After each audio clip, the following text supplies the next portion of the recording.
What's up and welcome to our channel Overtriggered. Today I'm showing you my new Nirvana Turbo deck profile, which you saw on Friday. This video will also be uploaded on Friday, so 1 week after that. And this deck focuses on drawing a lot of cards, and it's not the usual build most of the people are playing right now, which I see from VG top decks and etc. This deck focuses more on rushing your opponents and finishing off with big numbers and double crits and on, hoping that your opponent doesn't have a PG or runs out of PGs. Alright, let's start with the deck profile. Okay, there's a cat. Alright, I hope the quality will be fine. I bought two new soft boxes, but the cam is still not doing the resolution I want, and I don't know why. Alright, let's start with the deck profile. For the right line, we play the standard right line. Reason is why we don't play Trickster is cause we want to draw, cause you want to draw your combo pieces even when you go second, so you have lesser chance to brick. Then we play only 2 Persona rides. Maybe you don't like this, and I can understand when you don't like to play only 2 Persona rides, but it's not really about the space issue. You will draw so many cards with this build. You will draw for sure at least 1 Persona ride, and then the second one, and after the second one you will run out of steam in this deck. So it's really about finishing your opponent very quickly. Then we come to the heart of this deck. Prayer of Resonating Wishes. This card says you play it with 1 counterblast and your Vanguard gets the ability each time you overdress a unit, you can you draw a card and your Vanguard gets plus 5k power. And that's the reason why we only play 2 of the Persona rides, because your Vanguard will get on so high power, and you will play on Expecta and Valiente on both of your rear guards. So this is either a PG or no guard most of the time. So the Persona ride is just a additional draw, and that's it, and for soul. So there's no reason to play more Persona rides. And when we go on, you will see I play 3 Expectas and 3 Valiente. Now, most of the people kicked Valiente out and only play 1, 2 Expectas, no more than 3. I play 6, 3 of each, and that's the reason why I love this deck, as you probably saw. And if not, please check out our last video on Friday, the Orpheus vs Nirvana match. There you will see some combos I did, and the reason why I play this is the heart of this deck, this order, because you can just keep on overdressing. And I will do a small playtest on the end of this video, so please stay tuned. Then we play 4 Urgas, still a nice card, and you can pair it with the order, so when you attack during the battle phase and restand with your Urga, you overdress him and you can draw additional card and give your Vanguard plus 5k. Then we play 4 Arcs, because you need your combo pieces.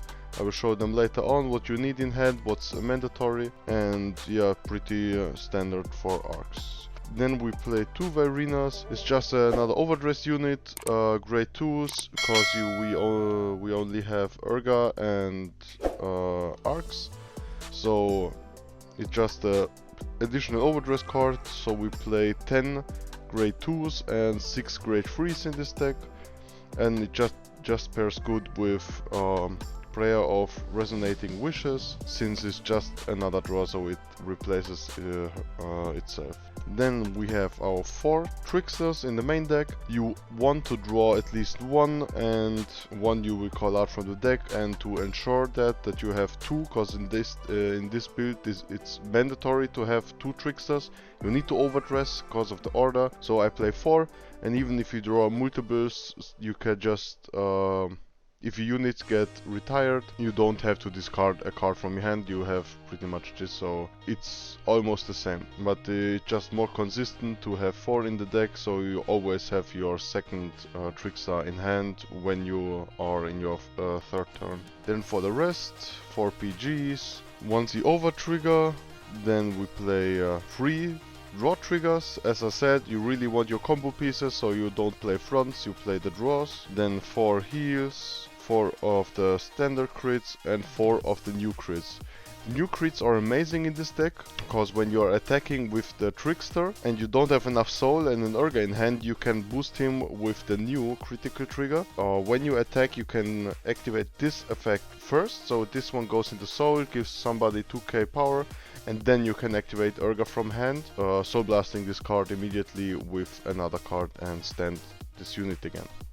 Alright, then you saw my deck list, so now we will go over the mulligans, and like in my last deck profile, it's pretty much the same, almost, with your mulligan.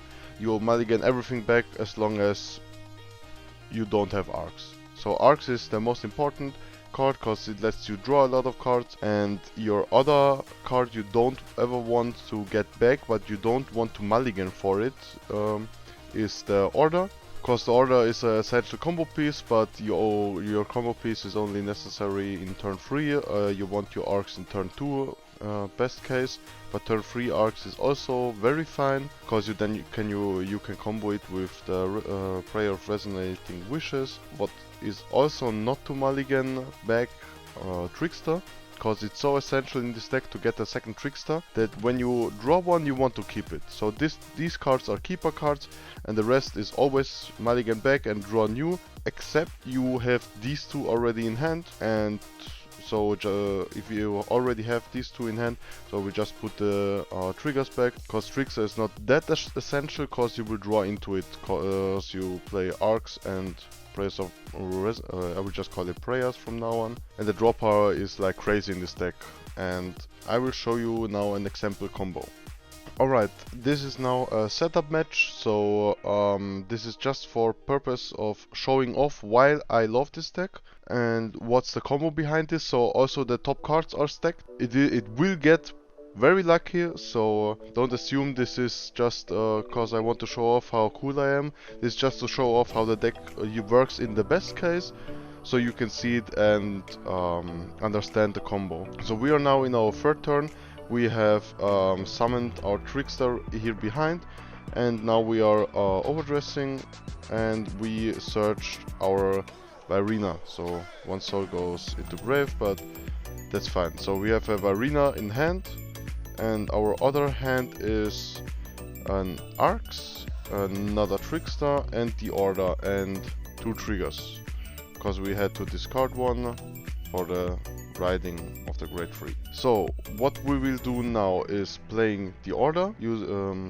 Let's assume we have a damage, or we have a lot of damage. Now that's a lot of damage!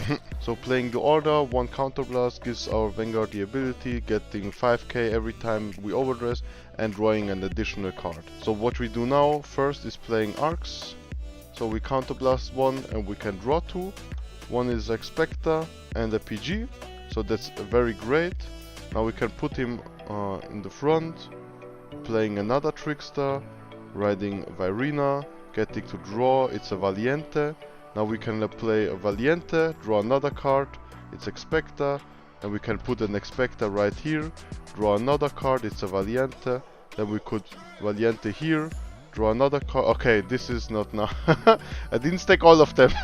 And you can also put a Valiente on top of Valiente. It's not very good, but you can do it. And then putting an Expector right here and drawing another card. So as you see, you're just placing stuff on stuff all the time. And I wouldn't recommend doing more than Valiente on Expector and keeping the other ones always in hand, since you will run out of resources. Like you saw, I still have 5 cards in hand. Once the Order to draw, then we have another Valiente and another Arc, so we could next turn probably do discard into Arcs without an effect and a Valiente on top, so we draw 2 cards. It's the same like using Arcs, but your Vanguard gets plus 10k. And the nice thing about this, if we overdress this many units exactly, we overdress 1, 2, 3, 4, 5, 6 times. That means 30k to Vanguard, so he's standalone on 43. Then your Expector is on 5, 15, 28, 28 plus 13, that's 41 standalone without Varina. So your lanes is like 41, 43, 41.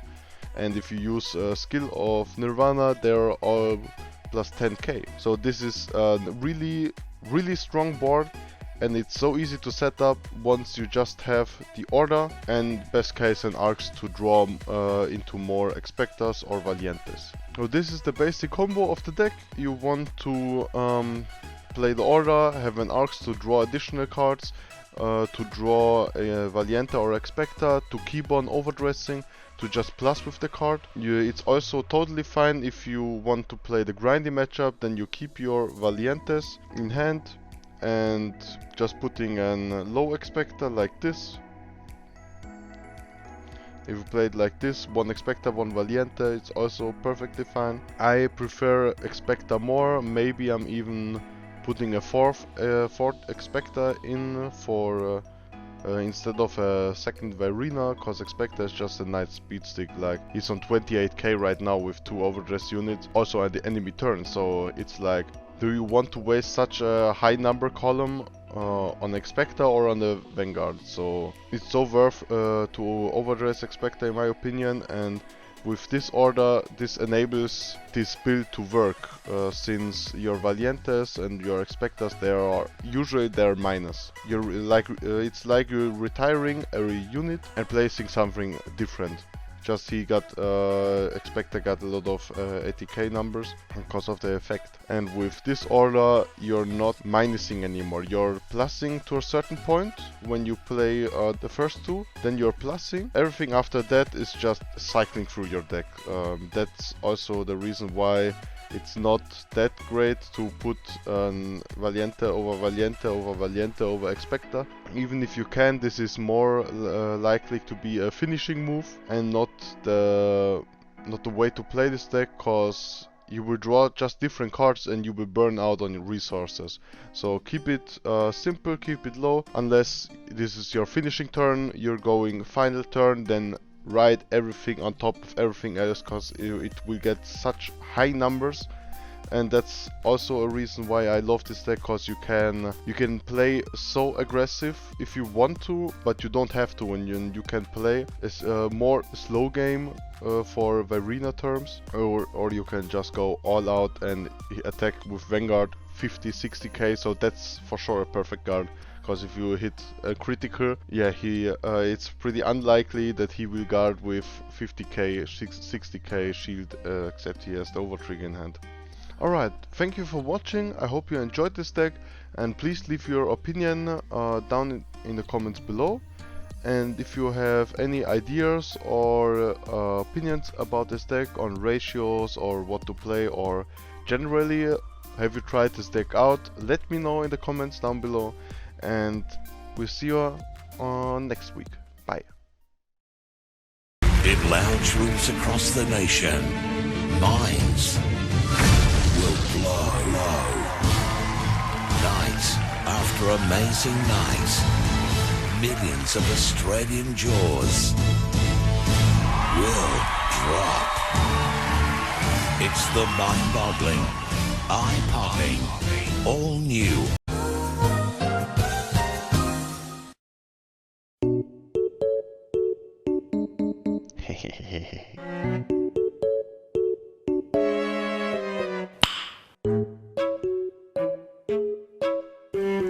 I like this.